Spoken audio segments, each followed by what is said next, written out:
Ya vimos varios golpes de Estado en diferentes partes del mundo que estuvieron respaldados y organizados por la CIA.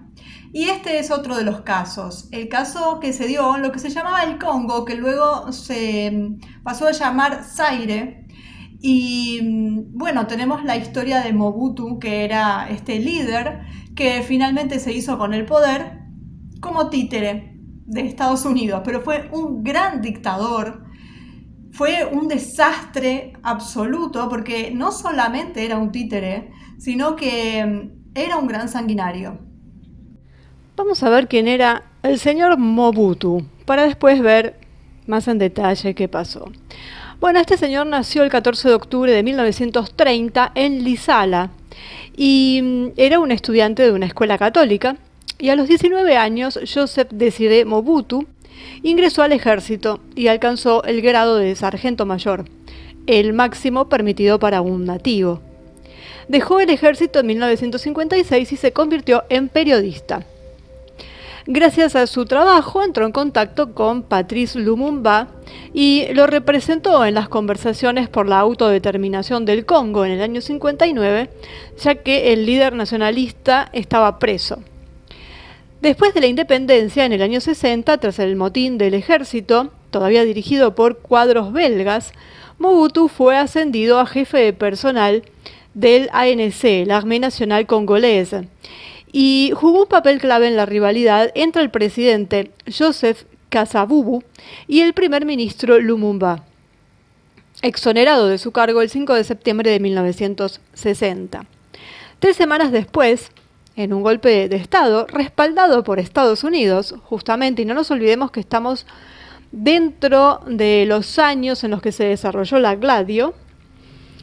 Bueno, este golpe dio luz a un gobierno provisional, integrado principalmente por estudiantes universitarios y graduados, que reemplazó al Parlamento durante 6 meses, hasta febrero de 1961. En los 4 años siguientes, mientras se sucedían gobiernos civiles débiles, el poder real estaba en manos del grupo de Binza, que eran simpatizantes de Mobutu, que residía en el distrito homónimo de la capital. En abril del 65, en un clima de estafas y de intimidación, se llevaron a cabo nuevas elecciones generales en las que participaron más de 200 partidos. La Confederación Nacional de Asociaciones Congoleñas, un nuevo partido organizado por Siombé, obtuvo la mayoría de los diputados en el Parlamento. Pero el presidente Kasavubu, que se convirtió al nacionalismo, encargó la formación del gobierno a Évariste Kimba, del Balubacat, el Baluba de Katanga, partido de oposición al ex secesionista. Kimba permaneció en el trono del poder, durante 39 días, sin la confianza del Parlamento, hasta que fue reemplazado por el coronel Léonard Mulumba, encargado de formar un gobierno de unidad nacional, con la posible participación de Mulele y Sumiolot. Mobutu declaró que no aceptaba la colaboración de sicarios y el 25 de noviembre dio otro golpe. Depuso al primer ministro y presidente, tomó las riendas del poder, se autodenominó padre de la nación y comenzó a desmantelar la primera república, y fundó la segunda. Redujo las 21 provincias a 8 provincias, más la región capital, hizo una nueva constitución en la que el presidente era jefe de Estado y de gobierno, comandante en jefe de las Fuerzas Armadas y policiales, canciller, tenía la facultad de nombrar y destituir a los jefes de departamento, los gobernadores de las provincias, los jueces de los tribunales, incluido el de la Corte Suprema de Justicia. Con la abolición de los partidos y toda actividad política, Mobutu fundó el Movimiento Popular de la Revolución, único partido legal en el país, definido como la institución suprema de la República, el único vehículo para participar en la sociedad y vida política del país. Su función se extendió automáticamente a los órganos administrativos centrales y provinciales, los sindicatos, los movimientos juveniles y estudiantiles. La tarea de este partido fue también la difusión del pensamiento presidente fundador, otro título del que solía presumir este dictador. El nacionalismo, la revolución, la autenticidad fueron los temas fundamentales del mobutismo, que así se llamó a sus seguidores. El nacionalismo, entendido como el logro de la independencia económica, resultó en un amplio programa de africanización, nacionalizando empresas extranjeras, comenzando por las del sector minero. La revolución significó el repudio del capitalismo y el comunismo. La autenticidad significó un retorno a la cultura tradicional, por lo que se cambiaron los nombres de las ciudades de origen belga. El propio Congo se convirtió en el Zaire. Se abolieron los nombres cristianos y se impusieron los tradicionales. Él mismo cambió a Joseph Désiré por Sese Seko Kuku Ngembendu Wasabaganga, que significa guerrero irresistible, que irá a la conquista y dejará atrás el fuego. Ese fue el nombre que se puso. Bueno, una expresión de autenticidad se convirtió en el Abacost, un uniforme similar al de Mao Zedong que reemplazó la chaqueta y la corbata de estilo occidental. El ambicioso programa de desarrollo lanzado por Mobutu no dio resultados satisfactorios y reveló todas sus contradicciones, tanto que en el 76 el dictador readmitió empresas extranjeras. Zaire siguió dependiendo de los ingresos por exportaciones de cobre y la caída de su precio en los mercados internacionales hizo que la deuda externa se disparara, que en 1980 superó los 4.000 millones de dólares. Cualquier oposición política y el descontento popular fueron aplastados con una represión brutal. 4 personalidades clave de la Primera República, incluido el ex primer ministro Kimba, fueron ahorcados en la capital después de un juicio simulado. Muchos líderes políticos siguieron desafiando al régimen en las provincias de Kivu y el Alto Zaire, donde se habían refugiado. Los nuevos intentos separatistas en Katanga, rebautizado como Shaba, provocados por rebeldes respaldados por Angola, fueron finalmente sofocados en el 77 y en el 78 con la ayuda de Francia y Marruecos, como no. La corrupción a todos los niveles y el saqueo de la riqueza del país, por lo que el régimen de Mobutu fue sarcásticamente llamado cleptocracia, agravaron la crisis económica, que alcanzó su punto álgido a principios de los 90. El dictador fue considerado entre los más ricos del mundo gracias a la codicia con la que saqueó las fortunas de su nación. Sus activos líquidos se estimaron en 4.000 millones de dólares, igual a la deuda externa que tenía el país, sin contar las participaciones y los reales, los inmuebles. Pero con el fin de la Guerra Fría y la retirada del apoyo soviético y cubano a Angola, Mobutu perdió gran parte de la ayuda de los países occidentales, cada vez más intolerante con los sobornos que las empresas se vieron obligadas a pagar a un régimen ultracorrupto. Presionado por la oposición interna y la diplomacia internacional, en el 90 el dictador anunció el restablecimiento de las libertades políticas y en 1991 legalizó los partidos de oposición. El régimen empezó a desmoronarse. La Unión Sagrada, una agrupación de 9 partidos, formó un gobierno en la sombra y apeló a las Fuerzas Armadas para derrocar a Mobutu. Estudiantes y sindicatos salieron a las calles a pedir su renuncia, las masas exasperadas por la espantosa inflación, que llegó al 16.000% en el año 92, y la devolución de la moneda e incluso departamentos del ejército, se rebelaron. La represión de las protestas provocó miles de muertos en todo el país. Durante 2 años Mobutu se opuso sistemáticamente a la Conferencia Nacional, convocada para redactar una nueva constitución. En enero del 94, la Conferencia Nacional y la Asamblea Nacional, favorables a Mobutu, formaron un parlamento de transición que fijó un plazo de 15 meses para celebrar un referéndum constitucional y elecciones libres. En junio, Joseph Kengo Wadondo fue elegido primer ministro. El gobierno que nombró tenía una participación igualitaria de miembros de la oposición y miembros del partido del presidente. A la crítica situación interna se sumó, en abril del 94, el conflicto que estalló en la vecina Ruanda, que 2 años más tarde involucró a Zaire. En octubre del 96, un veterano de la rebelión muleísta, Laurent Désiré Kabila, al frente de las tropas de la Alianza de Fuerzas Democráticas para la Liberación del Congo, invadió las regiones suroccidentales de Zaire, conquistó la provincia minera de Shabá y continuó su avance hacia la capital, exigiendo la rendición incondicional de Mobutu. Apoyado por Francia, Mobutu intentó salvar lo que se podía salvar, proponiendo la formación de un gobierno extendido a todas las fuerzas de oposición, incluidos los rebeldes de Kabila. Fueron vanas las mediaciones de la ONU y de Sudáfrica. A estas alturas, la administración estadounidense había despedido a su protegido y apoyaba más o menos abiertamente a las fuerzas de oposición. Así funciona siempre, ya no les servía. El 18 de mayo del 97, los rebeldes conquistaron la capital, Kinshasa, abandonada unos días antes por Mobutu y lo que quedaba de su ejército.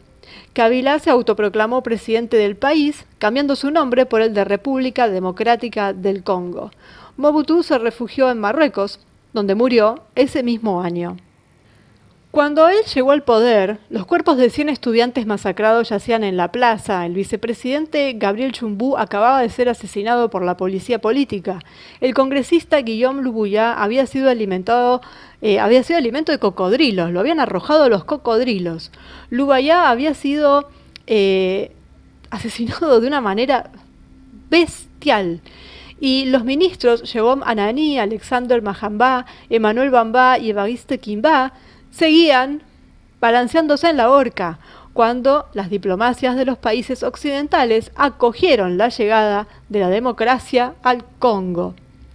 Independientemente de las flagrantes violaciones de los principios más banales de la decencia humana, el presidente norteamericano Lyndon Johnson, del que hablamos en el video anterior, el francés Charles de Gaulle y el rey Balduino de Bélgica felicitaron por la espléndida victoria política del nuevo gobernante de Zaire, Mobutu Sese Seko Kuku Nbendu Wassa Banga.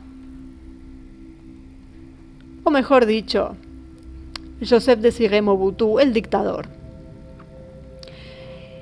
Y aquel periodista alcohólico que se metió en todo esto. Y bueno, él había asumido la presidencia, como dije anteriormente, en la noche del 24 al 25 de noviembre del año 65, con el apoyo de los servicios secretos de, digamos, de toda la zona, que aceptaron la versión amplia del concepto de gobierno del dictador, que dijo: la democracia también se puede aplicar, aunque no sea exactamente al pie de la letra. Eso dijo. Bueno, la reacción del pueblo congoleño fue inmediata y en pocas horas el país retrocedió en el tiempo aceptando sus reglas tribales. La veneración del jefe tribal, más allá de todos los límites, como si fuera un dios, se convirtió en la regla rectora de 30 años de historia.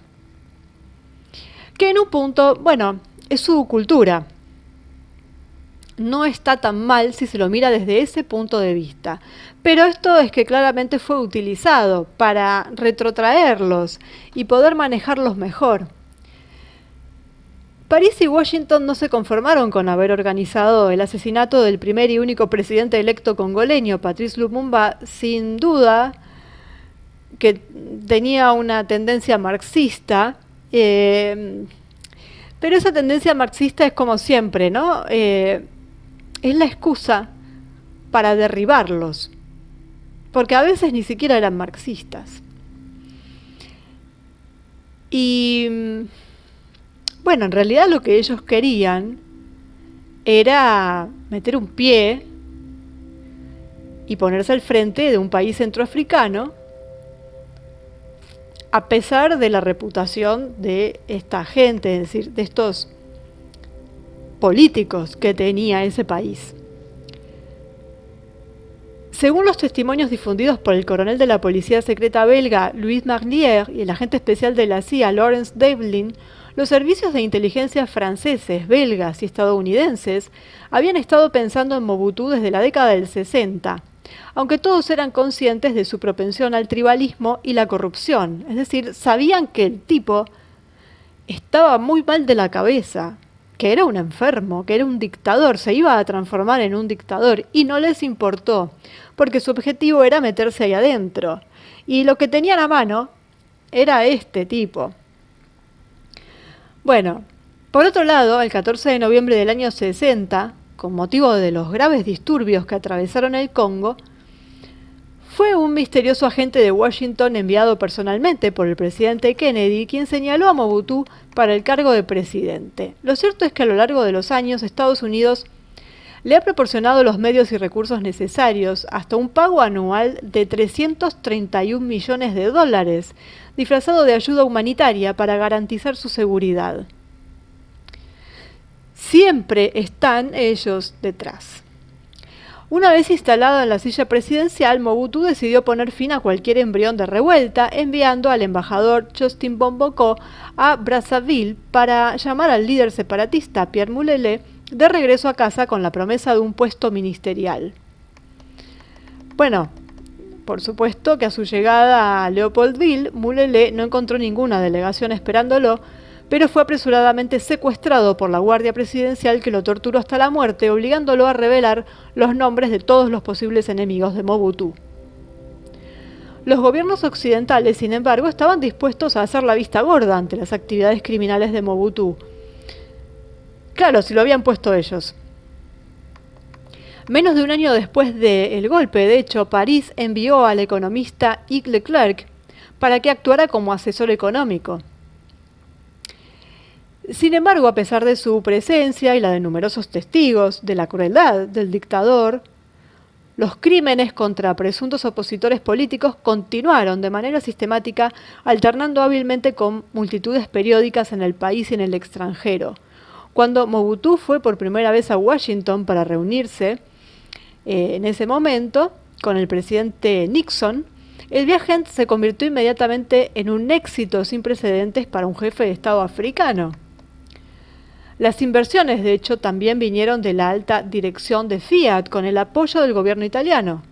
Los encuentros diplomáticos se multiplicaron. Entre finales de los 60 y principios de los 70, el ahora indiscutible rey, por llamarlo así, del Congo, se reunió con la reina de Inglaterra Isabel II en Londres, con el emperador japonés Hirohito en Tokio y el presidente chino Mao Zedong en Pekín.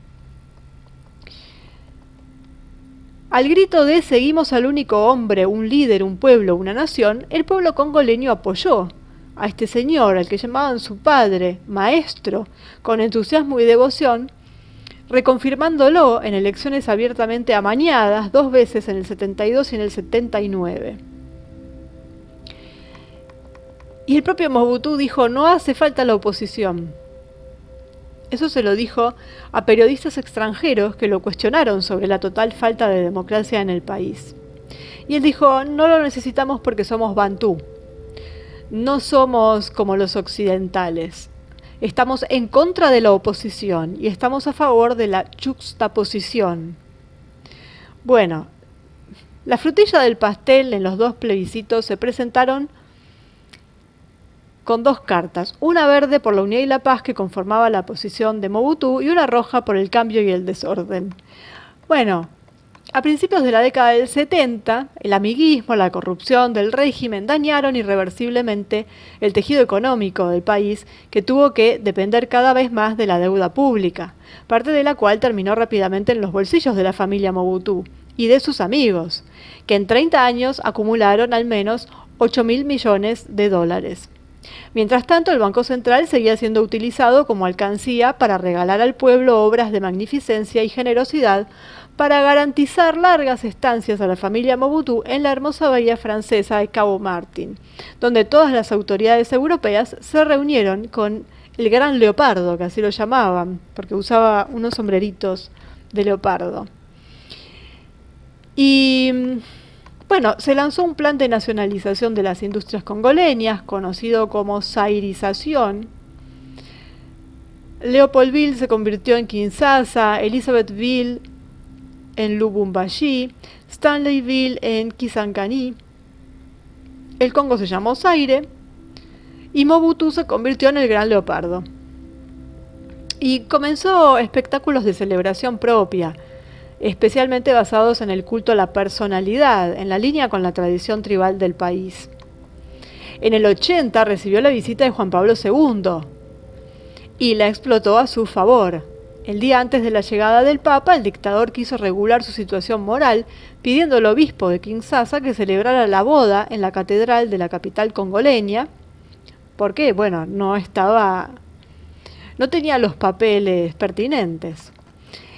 Y bueno, como es habitual en las visitas pastorales, el Papa le agradeció la cálida hospitalidad y las autoridades congoleñas sin interferir en la situación sociopolítica provocada por la dictadura.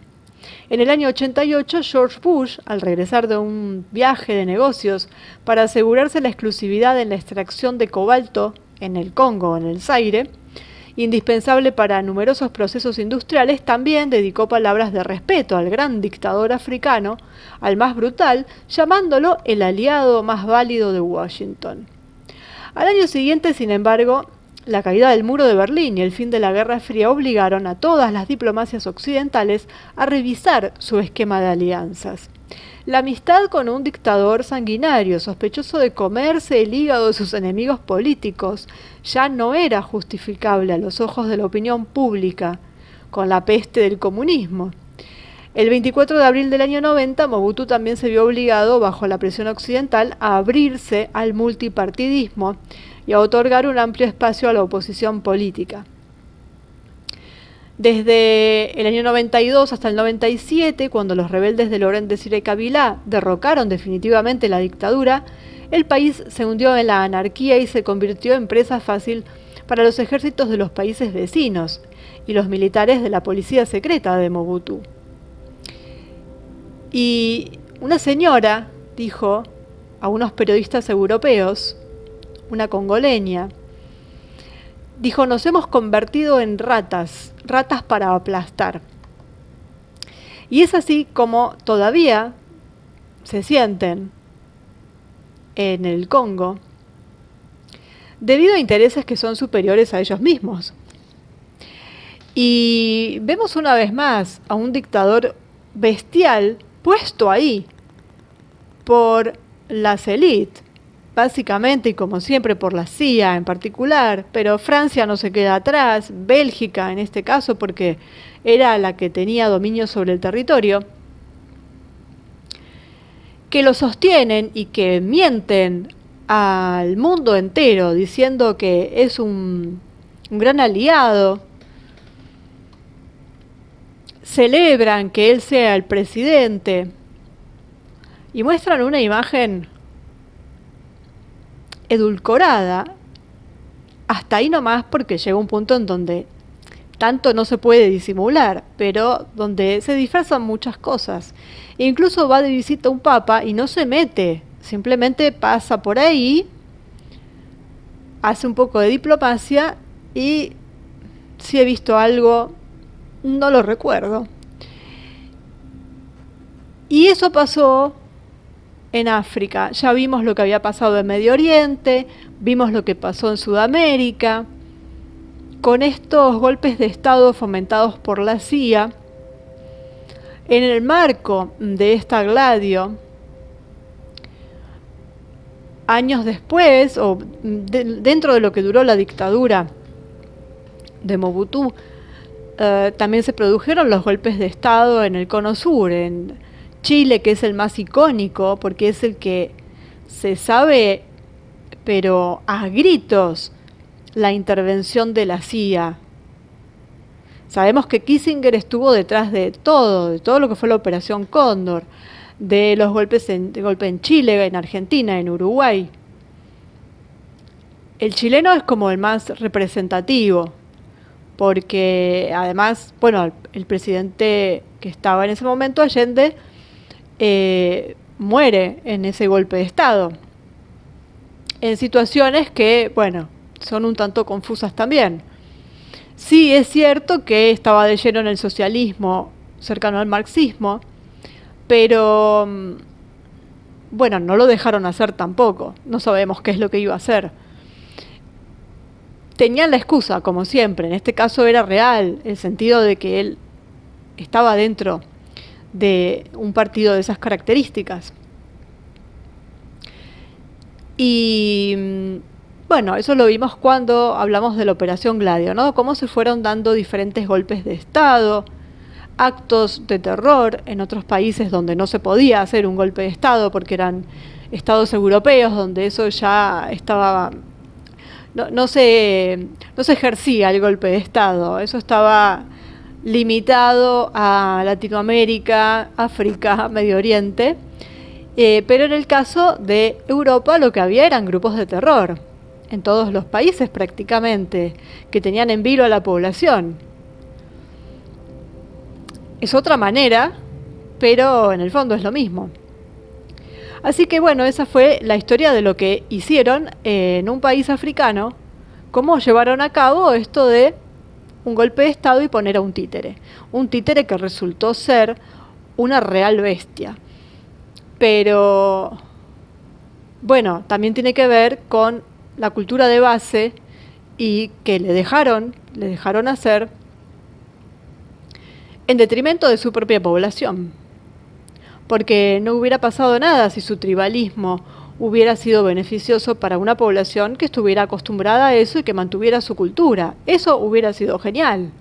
Pero resulta que la población tampoco estaba dispuesta a sufrir ese tribalismo chocante, ese tribalismo en un grado negativo, que los sometía. Por supuesto, por eso lo aceptaron. Aceptaron ese tribalismo porque era dominio, porque era control, yugo para un pueblo.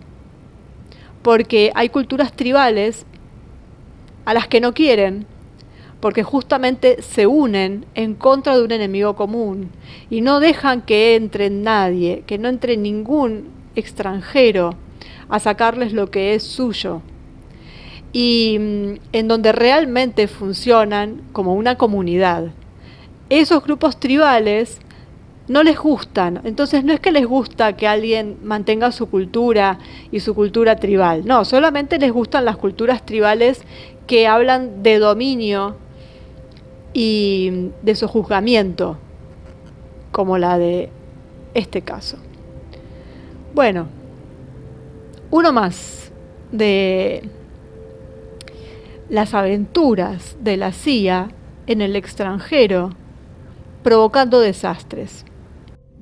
Y vemos la huella de Estados Unidos cada vez que hay un golpe a cualquier tipo de gobierno. Y después vienen estas cosas, porque después incluso se les escapa de las manos y vienen lo que vienen, revoluciones, matanzas, bueno, todo lo que ya sabemos. Y ahora vemos uno más, esta vez en África, porque no hay lugar del planeta que se haya salvado.